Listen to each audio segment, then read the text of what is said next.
Il-qorti tal-appell żiedet kumpens b'54,000 wara li laqet talba ta' ħaddiem illi weġġa fil-Port Ħieles wara li kienet jilmenta li s-somma li kien ingħata fil-primawla tal-qorti ċivili ma nħadmitx sew.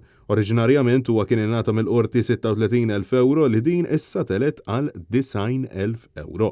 Mario Gallia li kien jaħdem bħala tally clerk kien fetaħ proċeduri kontra l-Malta Freeport Terminals Limited u John Aquilina, fejn żammhom responsabbli għall-inċident li kien seħħ fil-21 ta' Diċembru tal-2014.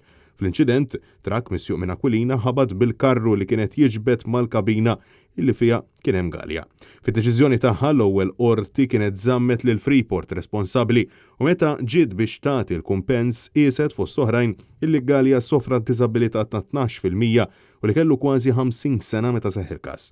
Il-qorti tal-appell qalet illi numru ta' deċiżjonijiet li kienu ttieħdu kienu żbaljati u bekk ħarġet ordni ta' kumpens akbar.